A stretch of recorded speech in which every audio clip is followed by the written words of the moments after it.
Bomb মেরে মানুষ মেরে দিচ্ছে, তারাও মানুষ। 1945 সালের 6ই আগস্ট আমেরিকান সোলজাররা হিরোশিমায় বোম মেরেছে। আমি নিজে দেখে এসেছি জাপানের হিরোশিমাতে। সকাল 8:15 মানুষ কেউ অফিসে যাচ্ছিল, কেউ খেতে খামারে কাজ করতে যাচ্ছিল।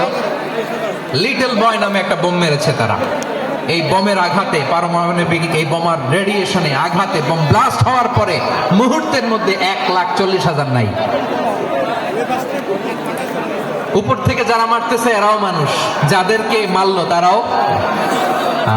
তার মানে মানুষে মানুষে পার্থক্য আছে রে, মানুষে মানুষে পার্থক্য আছে।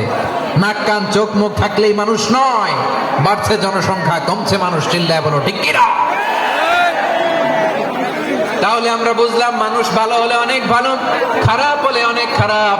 ও আমার কলিজার টুকরা যশোরের ভাইয়েরা, আসুন না 3 দিন ব্যাপী এই তাফসীরুল কোরআনের ঐতিহাসিক প্রোগ্রাম থেকে আমরা সিদ্ধান্ত নেই, আমরা ভালো মানুষ হব নাকি খারাপ মানুষ হব। কলিজা থেকে, প্রাণ থেকে আওয়াজ করে সবাই বলুন, ভালো মানুষ নাকি খারাপ মানুষ? ভালো মানুষ হইতে হবে। ভালো মানুষ যারা জগৎটাকে এনলাইটেন করবে, যারা এনলাইটেন করবে, যারা সত্যের বীর সেনানী হয়ে দাঁড়াবে, যারা সত্যের পক্ষে কথা বলবে, যারা জালিমের মসনদকে ভেঙে খান খান করে দিবে, এরকম হওয়ার দরকার আছে না নাই? এরকম ভালো মানুষ আমরা হতে চাই কি চাই না? মানুষকে যত্ন নিলে মানুষ যে কত ভালো হয় আপনি কল্পনাও করতে পারবেন না। এই যে আপনাদের যশোরে যে ভালো ছেলেগুলো আছে, যে ভালো তরুণগুলো আছে, যে যুবকগুলো আছে, যে ভালো আলেমরা আছে, ভালো নেতারা আছে, সবাই যদি তাদের মতো হতো, পুরো যশোরটা একটা জান্নাতের টুকরা হয়ে যেত। আওয়াজ করে বলেন ঠিক কিনা? মানুষকে নার্চারিং করলে, মানুষকে পলিশ করলে, মানুষকে গ্রুমিং করলে, মানুষকে সঠিক তারবিয়া দিলে মানুষ অনন্য হয়ে ওঠে। প্রতিটি মানুষ অনন্য। আমি অনন্য, আপনি অনন্য, আমরা সবাই অনন্য। সুবহানাল্লাহ বলেন। মানুষকে আল্লাহ তাআলা দিয়েছেন অসীম ক্ষমতা, অসীম ক্ষমতা। সুবহানাল্লাহ। একটা মানুষ পারে না এমন কিছু নাই, একটা মানুষ পারে না এমন কিছু নাই। বিশ্বাস করতে হবে, মানুষ যা কল্পনা করতে পারে ওইটা মানুষ করে দেখাতে পারে। যশোরের ভাইয়ের, আই রিপিট, আমি আবারও বলছি, এই চিল্লাচিল্লি করলে আমার এই গুরুত্বপূর্ণ কথা তোমরা মিস করবা, মিস করবা। কপাল পোড়া হয় না, আওয়াজ করে কপাল পোড়া হবে না। আমার দিকে তাকাও। মানুষ, মানুষ যা কল্পনা করতে পারে সেটা মানুষ করে দেখাতে পারে। তুমি তোমার কল্পনার রাজ্যকে সাজাও, তোমাকে হারাতে পারে এমন কোন শক্তি আল্লাহর জমিনে নাই। তোমার কি শক্তি, কি সম্ভাবনা তুমি জানোই না। মিয়া তুমি এদিকে তাকাও কেন? তোমার রাস্তা তো ওই দূরে, তুমি কোথায় যাবে, আল্লাহ তোমার টেনে কোথায় নিয়ে যাবে তুমি কিছুই জানো না। প্ল্যান বিগ, ড্রিম বিগ,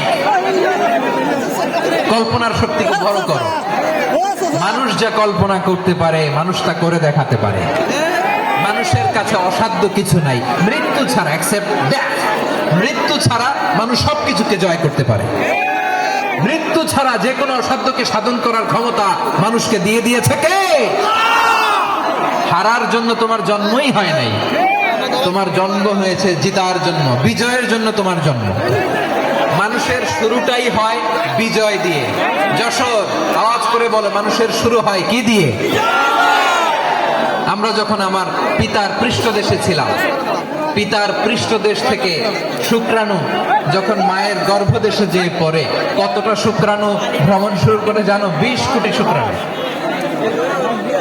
একবার সিমেন্ট আউট হলে সেখানে 20 কোটি শুক্রাণু থাকে, ভ্রমণ শুরু করে।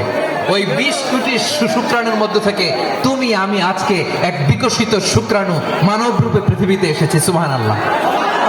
ওই 20 কোটি শুক্রাণুর প্রতিযোগিতায় সবাইরে পেছনে ফেলে সেদিন আমি সফল হয়েছিলাম, সেদিন আমি বিজয়ী হয়েছিলাম।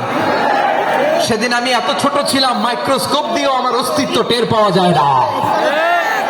আমি এত তুচ্ছ ছিলাম, নগণ্য ছিলাম। আমার কান ছিল না, আমার চোখ ছিল না, আমার হাত ছিল না, আমার জন্য রিকমেন্ডেশন করার মতো মামু ছিল না, খালা ছিল না, কেউ ছিল না।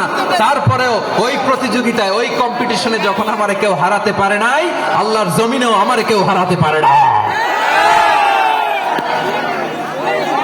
হারার জন্য তোমার জন্মই হয় নাই, তুমি আসছোই জিতার জন্য। সুবহানাল্লাহ। বিশ্বনবী বলেন, আন্নাসু মাআদিন কামাআদিনি যাহাবি ওয়াল ফিদ্দা খিয়ারুহুম ফিল জাহিলিয়াতি খিয়ারুহুম ফিল ইসলাম। Peoples are like mines of gold and silver. সোনার খনি, রূপার খনি, এর চেয়ে বড় খনি হচ্ছে এই মানব সম্পদের খনি। আওয়াজ করে বলেন আল্লাহু আকবার। আল্লাহ তাআলা এই সম্পদ আমাদেরকে দিয়েছে। বিশ্বনবী বলেন, মানুষ হচ্ছে খনির মতো। খিয়ারুহুম ফিল জাহিলিয়াতি খিয়ারুহুম ফিল ইসলাম। জাহিলি যুগে যারা সেরা, ইসলামেও তারা সেরা। ইদা ফাকহু, যদি তারা বুঝবান হয় তাহলে তাদেরকে সেরা বানায় দিবে কে?